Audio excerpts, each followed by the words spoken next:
Over the next few minutes, we're going to discuss what federal employees on the verge of retiring need to be aware of. Welcome in, savvy investors. Catherine Gross and Samantha Nash are both financial planners at Prostatis Financial, and they're here to help you grow, keep, and distribute your wealth in the most tax-efficient manner possible. Ladies, how are you? It's great to see you. It's great to talk with you, but we got to get right into this. Federal employees, it's already tricky enough to retire from the federal government. So this is what this segment is going to be dedicated and who this segment is going to be dedicated to. Let's start from the top here. Why can retiring from the federal government be so tricky? You guys specialize in this. You guys help a lot of retirees, federally based. Well, there's a lot of elements that go into retiring from the federal government. You have your pension from OPM. You have your federal benefits that you continue in retirement, your health care, your life insurance. You have all those years and hours of unpaid leave that you haven't taken that they're going to pay you as a lump sum when you retire. There's going to be vacation time that you want to use potentially before you retire, or you're going to lose it. So there's all these different elements that go into basically the calculations of when's the best time to retire from the federal government. And with the DOGE coming in and kind of making some of those efficient changes in the administration, many people are starting to worry about what does that mean for them. It adds an extra layer of trickiness. Yes, exactly. Well, let's talk about that, because if it wasn't tricky enough, as what I'm hearing you, there's a lot of different options. I've got two friends. One's in the post office. She's getting ready to retire. One is with the FDA. He's been Secret Service, so on and so forth. He's also getting ready to retire. And it's just a myriad of things that they're going through. I've got time off. I'm weighing this. I'm doing that. So there's a lot of complexity there. And now you compound the DOGE. Yeah, that's railroading a lot of people's plans, because we've actually met with a prospect last week here in the Hanover office. He was a referral from one of our current clients, and he's retiring from the federal government. He'll have 40 years, I think, in March with DOD or DFAS, something like one of those agencies. But basically, he came in, he was like, I decided I was going to retire March 31st. I did the numbers. That seemed like the most optimal time for me to retire. And then he was like, then my boss came in today and said that they're going to start offering incentive packages, that it might make sense for me to wait it out just to get the incentive package. So it's adding an extra layer of complexity to what's already a complex way to retire to begin with. And part of our job is to kind of work through all those numbers with you to come up with when is the optimal time to retire. And I know we've talked about this before, but a lot of people come in and they're apprehensive they're very apprehensive to retire because they're working from home. They're not having to go into the office. They're like, well, I'm still collecting my salary. But once we actually lay all the numbers out on paper for them, they realize they're actually working for free, and delaying their retirement isn't doing them any good. I always hear you say that. Yeah. They're working for free. That's got to be a very liberating statement to hear. Hear me out on this. Wait a minute, I'm working for free. Well, you can retire now if you want. That's got to be an amazing statement to hear. So with this DOGE, could it be a positive thing? Because if, like, from what I'm hearing you say, if you get offered an early retirement, a package, that could be a good thing. It could be a good thing. It's kind of the thing that helps, grab their hand and walk them across the street to retire. It's like they're waiting for some crystal ball to light up and say, okay, this is the time. We tend to call that the 3 bad day rule. Usually when those federal retirees or federal employees are working for free, we say, I understand you're not ready to retire, but you're at the 3 bad day rule. If you go in 3 days in a row and you're miserable, then you can pull the trigger any day you want, because the income that you're bringing in is not going to change. It's making your plan, we're kind of forcing you to make your retirement plan a bit more efficient as well. Yeah. Because the DOGE in theory is supposed to be, efficiency. And we all want that. But from what I'm hearing you guys say, it's great that in theory the government is supposed to be efficient. I get that. I want that. I think everybody wants that. But where the rubber meets the road is, how is that going to impact me? Am I going to have to go back to work now?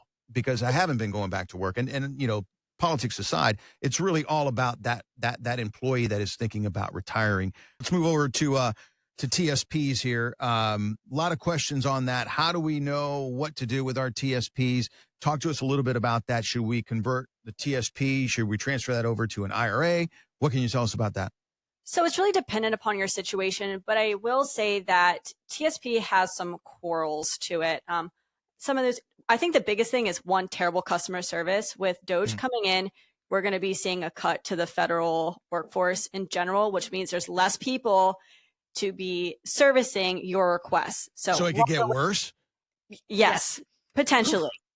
So I think that's the biggest thing that we're going to see. But also, you can't do Roth conversions within your TSP. That's going to be that thing that we're providing, is that tax protection where we can do Roth conversions for you. And also limited investment options. You have, what is it, five funds? Whereas if you move your money into an IRA, you may be working with an advisor that has a list of 100 to 1,000 different options. So really, the three main things: no Roth conversions, limited investment options, and terrible customer service. And part of that process too, when people, our clients, our current clients and, in prospective clients as well, is when they pull that trigger on retirement, is we're going to walk them through that process. They're going to come into our office. You used to be able to do TSP rollovers via a form that you could print online and fax it up. Well, they've actually complicated that even more. They actually require retirees to go on their website and process their rollovers. So for people who aren't savvy in the tech space or aren't familiar with the TSP website, or just don't want to do it, don't want to do it, even the wording on the rollover options is very tricky if you're not well versed in financial language. But basically, we'll sit down there with you. You'll come in, you'll bring your username, your password, we'll pull it up on the big screen, and we'll walk through all the steps on how to roll over your TSP to an IRA. And for those of you who have already started saving Roth TSP, after tax dollars in your TSP, there's actually a 2-step process where you roll over the pre-tax dollars, which are the government contributions and any pre-tax contributions you made, into an IRA. And then the after-tax contributions you made go into a Roth IRA. So it's not a simple process. No. And the TSP doesn't make it simple. Sam actually worked with a client where they refused to do it online. And how many times did you guys try? I want to say 4 or 5. It took probably 3 or 4 months because we kept faxing it in, and because we mailed it, they said they didn't get it. We faxed it, they said they didn't get it, even though we had confirmation of it. So it is a very convoluted process if you don't know what you're doing. Catherine, you mentioned pensions at the beginning of this segment. Let's talk about that and how government pensions are a little bit different, especially with the old version or with the old system, rather. Yeah, so we don't see too many clients under the old system anymore, retiring, but there's still some. I know we talked about before, I have a client that's still working that has 50 years of service. That's crazy to me. But, a lot of people too in the 80s, when legislative changes switched over to the FERS system, a lot of people were tricked into switching over from the old system to the new system, and they couldn't go back. I know my uncle being one of them, working for the Postal Service as well. So a lot of this too is like people just not understanding the benefits in general. So we walk them through, what your pension's going to look like, how that's calculated, whether you get a supplement based off of how many years of service you have and when you retire for Social Security up until age 62. And also how to solve for that income if you want to delay Social Security past 62. There's all these different elements to that. Also, a lot of the buzz is also they're talking about changing the calculation from your high 3 to your high 5. So basically, they take your highest 3 years of salary working for the federal government, and they take the average of that times the years of service by a percentage is how they come up with your pension. So if they change that to your high 5, that's obviously going to decrease your average salary, therefore decreasing your pension. And Sam read an article about that. She said that's not even a legislative change. The federal government can just do that internally. Wow. It doesn't have to go through the Senate and Congress. Yeah. So, Catherine, who you were talking about, 50 years of service? 50 years of service. And he told me he doesn't want to retire. I told him he was working for free. I showed him the numbers, and his thought process was, well, I don't know what else I would do. I'm working from home. He works for, the Department of Defense. So he's waiting for one of those geopolitical events to occur. That's what I think he's waiting down for.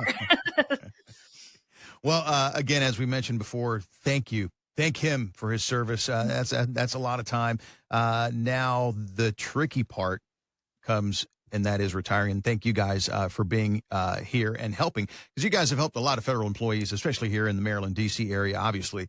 But you guys really do a solid job with that and helping them through that process. As you mentioned earlier, you guys really walked their hand through the entire process. I think of my friend Sherry.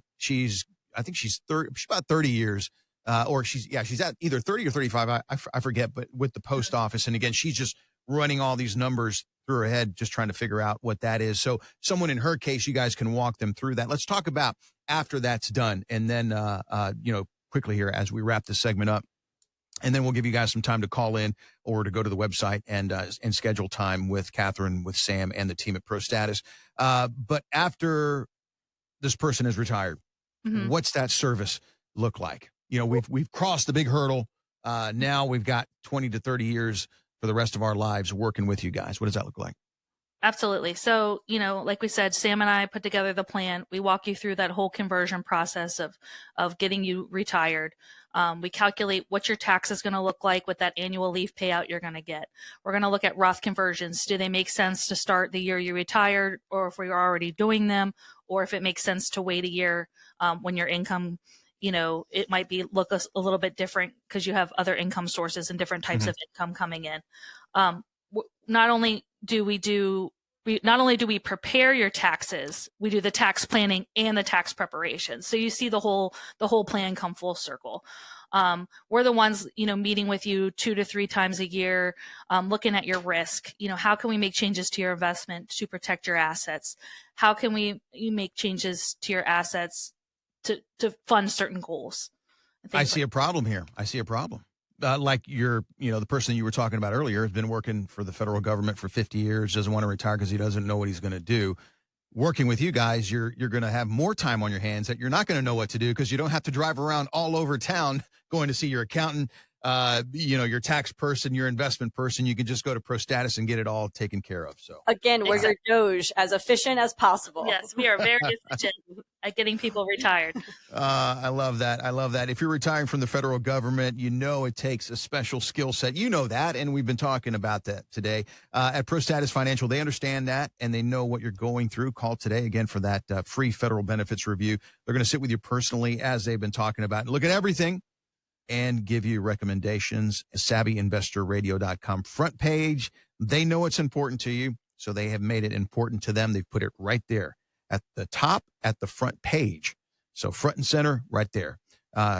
Click on that and get a 15-minute phone conversation today and get it started.